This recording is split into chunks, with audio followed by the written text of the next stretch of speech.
প্রিয় দিনী ভাই ও বোন, দূর থেকে শুধুমাত্র 3 বার ছোট্ট আয়াতটি পড়ুন।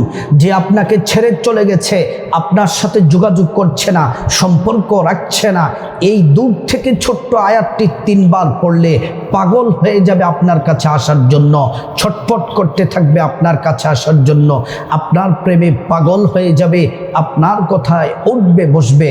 যদি কোরআন আল কারীমের এই ছোট্ট আয়াতটি আমি যে নিয়মে সুন্দর করে বলে দিব, সে নিয়মে যদি 3 বার পড়তে পারেন, আপনার প্রেমে পাগল হয়ে যাবে, আপনার কাছে আসবে ইনশাল্লাহ 100%। এটা অনেকেই আলহামদুলিল্লাহ ফলাফল পেয়েছেন, যারা সঠিকভাবে আমলটি করেছেন অনেকেই ফলাফল পেয়েছেন।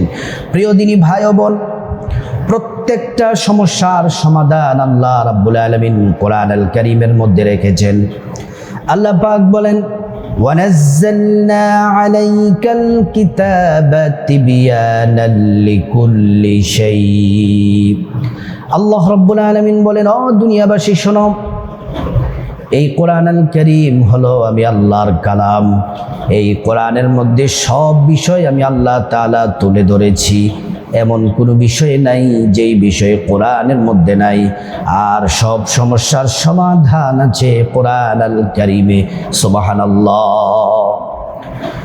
যে কোনো সমস্যার জন্য যদি কোরআনের কাছে আসেন, কোরআন আপনাকে সমস্যা থেকে মুক্তির রাস্তা দেখিয়ে দিবে। এজন্য আমার ভাইয়েরা, কবিরাজের কাছে যাওয়ার দরকার নেই। কুফুরি, জাদু, বান মারা, ব্ল্যাক ম্যাজিক এগুলা করলে ইমান থাকে না, ইমান থাকে না। এগুলা ক্ষতি হবে, আপনার ক্ষতি হবে, আপনার ক্ষতি হবে। কিন্তু কোরআনের যে আমলগুলো আমরা দিয়ে থাকি, আল্লাহর প্রতি পরিপূর্ণ ভরসা রেখে যদি আমলটি করতে পারেন, কাজ হয়ে যাবে ইনশাআল্লাহ। কোরআনের আমল কখনোই বিফলে যায় না। প্রিয় দিনী ভাই ও বোন, যাদের স্বামী যাদেরকে কষ্ট দেয়, মারধর করে, স্বামী বিদেশ আছে, স্বামী সংসারের জন্য টাকা পয়সা খরচ দেয় না, স্বামী আপনাকে ছেড়ে দূরে চলে গেছে, মোবাইল বন্ধ করে রেখেছে, যোগাযোগ করছে না, আপনার সাথে সম্পর্ক রাখবে না, আপনাকে হুমকি দামকি দেয়। এই স্বামীকে আপনার বাধ্য করার জন্য, আপনার প্রেমে পাগল করার জন্য যদি স্বামীর চেহারার দিকে তাকিয়ে, অথবা যদি স্বামীর চেহারার দিকে তাকাতেও হবে না, দূর থেকে স্বামীর কথা কল্পনা করে আল্লাহর প্রতি ভরসা রেখে আয়াতটি যদি 3 বার পড়তে পারেন, স্বামী আপনার প্রেমে পাগল হয়ে যাবে, আপনাকে ছাড়া কিছুই বুঝবে না, আপনার কথায় উঠবে বসবে, বিদেশ থেকে আপনার সাথে যোগাযোগ করবে, টাকা পয়সা ভরণ পোষণ যা লাগে সব কিছু দিবে। স্বামী আর স্ত্রীর মোহাব্বত ভালোবাসা বেড়ে যাবে। শুধু তাই নয়, যাদের সন্তান অবাধ্য হয়ে গেছে, খারাপ ছেলেদের সাথে মিশে গেছে, সন্তান কথা শোনে না, সন্তানকে বাধ্য করার জন্য আমলটি করতে পারেন।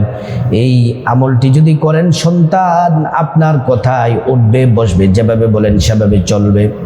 আপনার শ্বশুর শাশুড়ি আপনাকে কষ্ট দেয়, এই শ্বশুর শাশুড়িকে বাধ্য করার জন্য আপনি আমলটি করতে পারেন। শ্বশুর শাশুড়ি আর কষ্ট দিবে না, মিলেমিশে থাকবে। শুধু তাই নয়, আপনার পরিবারের ক্ষতি করতে চায়, দুশমন আছে, শত্রু লেগে আছে, চতুর্দিক থেকে আপনার ক্ষতি করতে চায়। এমন যদি কোনো দুশমন থাকে, যদি দুশমনের জন্য যদি কোরআনের আয়াতটি 3 বার দূর থেকে পড়তে পারেন, দুশমন দমন হয়ে যাবে, দুশমন পরাজিত হবে, আপনি বিজয় হবেন, আপনার কোনো ক্ষতির কথা চিন্তাও করতে পারবে না। প্রিয় দিনী ভাই ও বোন, আমার সম্মানিতা মায়েরা, দূর থেকে আয়াতটি 3 বার পড়ুন, আপনার প্রেমে পাগল হয়ে যাবে। আল্লাহ রাব্বুল আলামিন বলেন, وَإِذَا سَأَلَكَ عِبَادِي عَنِّي فَإِنِّي قَرِيبٌ أُجِيبُ دَعْوَةَ الدَّاعِ إِذَا دَعَانِ। আল্লাহ রাব্বুল আলামিন বলেন, মুহাম্মদ সাল্লাল্লাহু আলাইহি ওয়াসাল্লাম, আমার বান্দারা যদি আপনাকে জিজ্ঞেস করে, আমি আল্লাহ সম্পর্কে জিজ্ঞেস করে, আপনি বলে দিন, ইন্নী করিব, আমি আল্লাহ অতি নিকটে আছি, আমি আল্লাহর কাছে তোমরা যা চাইবা আমি আল্লাহ পাক তোমাদেরকে তাই দিব। আপনি যদি আমলটি করতে পারেন, আল্লাহর সাহায্য অতি নিকটে আছে। আলা ইন্না নাসরাল্লাহি করিব, আল্লাহ বলছেন চিন্তা করো না, টেনশন করো না, আমি আল্লাহর সাহায্য অতি নিকটে আছে। এই আমলটি করবেন তো আল্লাহ রাব্বুল আলামিন আপনার আশাগুলা পূরণ করে দিবেন। আমি আবারও আপনাদেরকে বলছি, মনোযোগ দিয়ে আমলটি করতে হবে। এটা কোরআনের আমল, কোরআন ট্রিটমেন্ট, কাজে লাগবেই লাগবে ইনশাআল্লাহ। আপনার স্বামী বাধ্য হবে, স্বামী আপনার প্রেমে পাগল হবে, সন্তান বাধ্য হবে, শ্বশুর শাশুড়ি কথা শুনবে, দুশ্মন আপনাদের ক্ষতি করতে পারবে না, দুশ্মন তারের মতো একদম সোজা হয়ে যাবে। প্রিয় দিনী ভাই ও বোন, কিন্তু খবরদার হারাম অবৈধ রিলেশনের জন্য এই কাজ করা যাবে না। হারাম অবৈধ রিলেশনের জন্য এই কাজ করলে আপনি ভয়ঙ্কর বিপদের মধ্যে পড়ে যাবেন। শুধুমাত্র হালাল কাজে ব্যবহার এই আমলটি করতে পারবেন। প্রিয় দিনী ভাই ও বোন, এবার আমরা আমলটি কিভাবে করব এখান থেকে মনোযোগ দিয়ে শুনতে হবে। আমলটি করার জন্য সর্বপ্রথম আপনাকে সুন্দর করে অজু করা লাগবে, সুন্দর করে অজু করতে হবে। অজুটা করতে হবে নবীজি সাল্লাল্লাহু আলাইহি ওয়াসাল্লামের তরিকায়। একটা হাদিস শুনুন, নবীজি বলছেন, মান হাব্বা সুন্নতি ফাকাদ হাব্বানি ওয়া মান হাব্বানি কানা মাই ফিল জান্নাহ। নবীজি বলছেন, যে আমার সুন্নতকে পালন করলো সে আমি নবীকে ভালোবাসলো, যে আমি নবীকে ভালোবাসলো সে আমার সাথে, আমি নবীর সাথে জান্নাতের মধ্যে থাকবে। সুবহানাল্লাহ, আল্লাহু আকবার। প্রিয় দিনী ভাই ও বোন, আপনাদেরকে অনুরোধ করে বলতে চাই, এজন্য সুন্দর করে নবীর তরিকায় অজু করতে হবে। অজু করার শুরুতে পড়ে নিবেন বিসমিল্লাহির রহমানির রহিম। সুন্দর করে অজু করে নিবেন। নবীর তরিকায় অজু করলে দুইটি পুরস্কার আল্লাহর পক্ষ থেকে পাবেন। এক নাম্বার পুরস্কার হলো অজুর পানির সাথে আপনার জিন্দেগির গুনাহগুলা ঝরে ঝরে পড়ে যাবে। দ্বিতীয় নাম্বার হলো হাসরের ময়দানে আল্লাহ রাব্বুল আলামিন অজুর অঙ্গ প্রত্যঙ্গগুলার মধ্যে নূর দিয়ে দিবেন, নূরে চমকাতে থাকবে। পেয়ারা নবীজি সাল্লাল্লাহু আলাইহি ওয়াসাল্লাম দেখেই চিনে ফেলবেন, আল্লাহর কাছে নিয়ে যাবেন, সুপারিশ করে আল্লাহর জান্নাতে পৌঁছে দিবেন। সুবহানাল্লাহ। প্রিয় দিনী ভাই ও বোন, অজু যখন শেষ হয়ে যাবে, অজু শেষ করার পরে পশ্চিম আকাশের দিকে তাকিয়ে আঙ্গুলটা উঁচু করে একবার কালিমে শাহাদাত পড়বেন। আশহাদু আল্লা ইলাহা ইল্লাল্লাহু ওয়াহদাহু লা শারীকা লাহু ওয়া আশহাদু আন্না মুহাম্মাদান আবদুহু ওয়া রাসূলুহু। কালিমে শাহাদাত পড়লে কি হবে? আপনি যদি কালিমে শাহাদাত পড়েন, কালিমে শাহাদাত পড়লে আল্লাহ সুবহানাহু তাআলা জান্নাতের ফেরেশতাদেরকে বলেন, ও জান্নাতের ফেরেশতারা, জান্নাতের গেটগুলা খুলে দাও, দরজাগুলা খুলে দাও। আমার বান্দারা যে দরজা দিয়ে মনে চায় ওই দরজা দিয়ে জান্নাতে প্রবেশ করবে আর জান্নাতের নাজ নিয়ামত ভোগ করবে। সুবহানাল্লাহ, আল্লাহু আকবার। প্রিয় দিনী ভাই ও বোন, সুন্দর করে অজুটা যখন শেষ হয়ে যাবে, তারপর পবিত্র একটা জামা পরবেন, শরীরটা যেন পবিত্র থাকে। জায়নামাজ বিছিয়ে নেবেন। জায়নামাজ বিছিয়ে কিবলামুখী হয়ে দাঁড়িয়ে সর্বপ্রথম আল্লাহকে রাজি খুশি করার জন্য 2 রাকাত নামাজ পড়বেন, যেই নামাজের নাম হলো সালাতুল হাজত নামাজ। এটা হচ্ছে মনের আশা প্রয়োজন, মনের চাওয়া পূরণ হওয়ার নামাজ। এই যে আপনার স্বামীকে বাধ্য করবেন, এই জন্য এই নামাজটা পড়বেন। আপনার সন্তানকে বাধ্য করবেন, এজন্য নামাজটা পড়বেন। আপনার শ্বশুর শাশুড়ি যেন কথা শুনে আল্লাহকে রাজি খুশি করার জন্য এই জন্য নামাজটা পড়বেন। এবং আপনার শত্রু, আপনার দুশমনরা ক্ষতি করতে চায়, তাদেরকে তারের মতো সোজা করার জন্য আল্লাহর কাছে নামাজ পড়ে সাহায্য চাইবেন। সুন্দর করে নামাজটি পড়ে নেবেন। নামাজের নাম হলো সালাতুল হাজত নামাজ। প্রথমে কিবলামুখী হয়ে দাঁড়াবেন। বাংলাতে নিয়তটা বলে দিচ্ছি সকলের সহজের জন্য। এভাবে বলবেন, আমি আল্লাহর সন্তুষ্টির জন্যে 2 রাকাত সালাতুল হাজত নামাজ আদায় করতেছি। আল্লাহু আকবার বলে নিয়ত করে ফেলবেন। প্রথম রাকাতে আলহামদু সূরা পড়ার পরে 10 বার সূরা ইখলাস পড়বেন। তারপর রুকু সিজদা দিবেন। দ্বিতীয় রাকাতের জন্য দাঁড়িয়ে যাবেন। দ্বিতীয় রাকাতেও আলহামদু সূরা পড়বেন। তারপরে 10 বার সূরা ইখলাস, কুল হুয়াল্লাহু আহাদ পড়বেন। তারপর রুকু সিজদা দিয়ে বৈঠক দিবেন, তাশাহুদ দুরূদ শরীফ দোয়া মাসুরা পড়বেন, ডান দিকে সালাম ফিরাবেন, বাঁ দিকে সালাম ফিরিয়ে নামাজ শেষ করবেন। নামাজ শেষ করার পরে সর্বপ্রথম 3 বার মনোযোগ দিয়ে ছোট্ট একটি ইস্তিগফার পড়বেন, আস্তাগফিরুল্লাহ ওয়া আতুবু ইলাইহি, আস্তাগফিরুল্লাহ ওয়া আতুবু ইলাইহি, আস্তাগফিরুল্লাহ ওয়া আতুবু ইলাইহি। এই ইস্তিগফার পড়লে কি হবে? আল্লাহ পাক 5টি পুরস্কার দিবেন। 1 নাম্বার জিন্দেগির গুনাহগুলো মাফ করে দিবেন। 2 নাম্বার টাকা পয়সা ধন দৌলত রিজিক খাবার দাবার দিয়ে আল্লাহ পাক ধনী বানায় দিবেন। 3 নাম্বার নেক সন্তান দান করবেন। 4 নাম্বার জান্নাতে প্রবেশ করাবেন। 5 নাম্বার জান্নাতের নহর থেকে শরবত পান করাবেন। সুবহানাল্লাহ।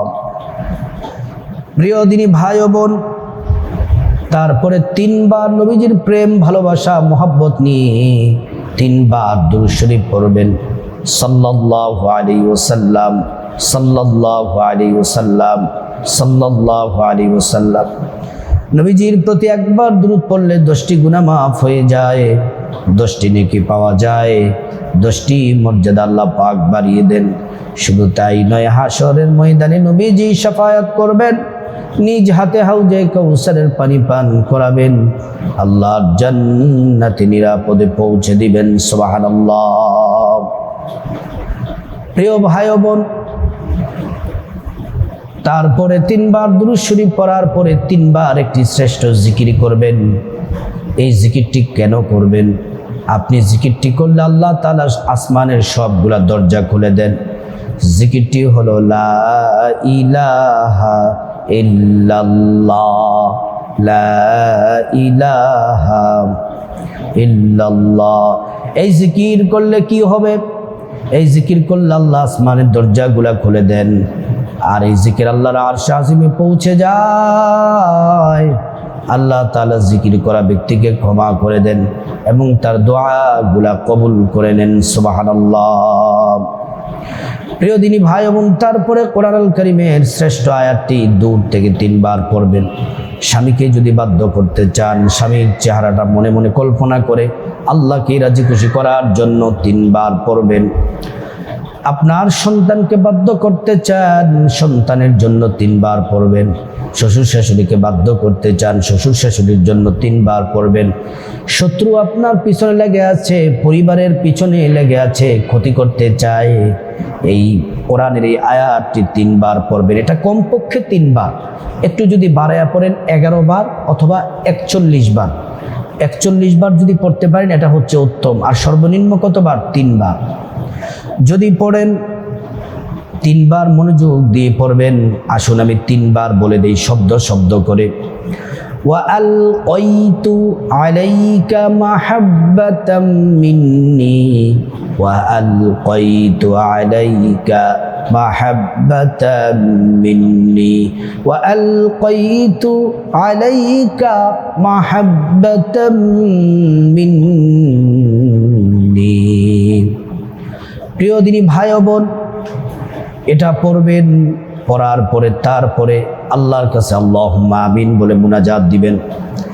মুনাজাতে 3 বার পড়বেন, ইয়া দাল জালালি ওয়াল ইকরাম, ইয়া দাল জালালি ওয়াল ইকরাম, ইয়া দাল জালালি ওয়াল ইকরাম। প্রিয় দিনী ভাই এবং তারপর আল্লাহর কাছে আপনার জীবনের সমস্ত গুনাহগুলা মাফ চাইবেন, আপনার মা বাবার গুনাহগুলা মাফ চাইবেন, ভাই বোন আত্মীয় স্বজন পরিবার পরিজন মুসলমান সবার জন্য ক্ষমা চাইবেন, আল্লাহ পাক ক্ষমা করে দিবেন। প্রিয় দিনী ভাই বোন, তারপরে আল্লাহ তাআলার কাছে বিপদ থেকে মুক্তি চাইবেন, ঋণ থেকে মুক্তি চাইবেন, অভাব অনটন থেকে মুক্তি চাইবেন, জাহান্নাম থেকে মুক্তি চাইবেন, অ্যাক্সিডেন্ট দুর্ঘটনা থেকে মুক্তি চাইবেন, দুনিয়ার সকল আযাব গজব থেকে মুক্তি চাইবেন, অসম্মান অপমান থেকে মুক্তি চাইবেন।